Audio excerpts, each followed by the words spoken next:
and today I'll be reviewing this new Andrew Garfield movie dropped on Netflix. It's called Mainstream and it is starring Andrew Garfield, Maya Hawke, and this was directed by Gia Coppola. So when I saw this movie, or should I say after I finished watching this movie, when I go to Rotten Tomatoes score, this movie's Rotten Tomatoes score is so low. It's only, the critic score is 33 or something and the audience score is 48%.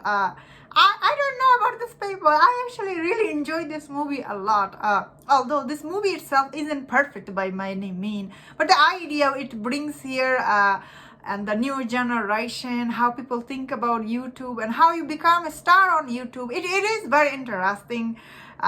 Although some part of this movie, it might, the way it shows you, maybe it sounds like too easy, but it's not really easy on YouTube. Getting that click from people is really hard. Although this movie tried to show you doing random stuff, which is sometimes random, but you do get a million views on YouTube. But I really like the way this movie was made. I thought the first 10-15 minutes, this movie starts out really little slow because this movie centers around this girl, Frankie. She works at the bar. She's a bartender. She's like does there. She also like videotapes stuff. At first, the movie starts with her character. She's not that interesting at all.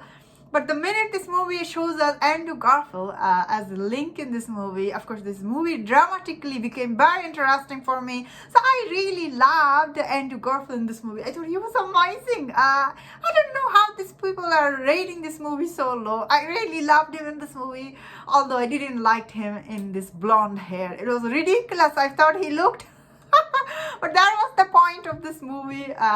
The way he act once he becomes star and the fame. So that is why I think this movie, because this movie spends too much time beginning of this, like how he became a star, because this movie did become very interesting once he was the star. Because after that, it was really very good. After that, after this movie also ends. So I found this movie to be very interesting. It's definitely worth checking, especially if you like YouTube and the fame.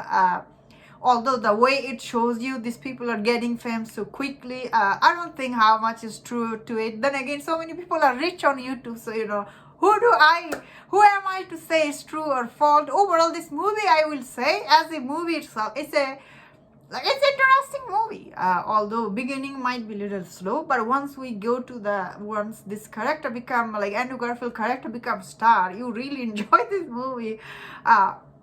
Then again, I feel like all these people who didn't like, they already probably thought maybe they had a mindset of how this movie gonna be, and they watched this movie, they didn't like it. I personally, I really like it because of someone who is on YouTube, who gets not that much click on YouTube. I found it interesting. Not that you become a star like that overnight. But this movie brings interesting idea. Andrew Garfield is amazing. I say it's definitely worth checking if you like Andrew Garfield and if you like this online how people become a star in over the night. That is what this movie brings the idea about it. And also the cast was interesting. I like them, although I didn't like this girl that much, Maya Hawke. Maybe because I never seen her. The character she plays, I guess. I do see why they picked her, because she's really quiet girl at first. She doesn't want to do anything or do anything. Maybe that's why they picked her. Overall, I thought it was an okay movie for me. No way this movie deserves such a low rating on Rotten Tomatoes score. Then again, if people didn't like it, what can I say? That was my thought on this movie. Let me know in the comment what do you think about this movie. And if you enjoyed my review, don't forget to check out my other reviews on Netflix movie. Please take care and subscribe.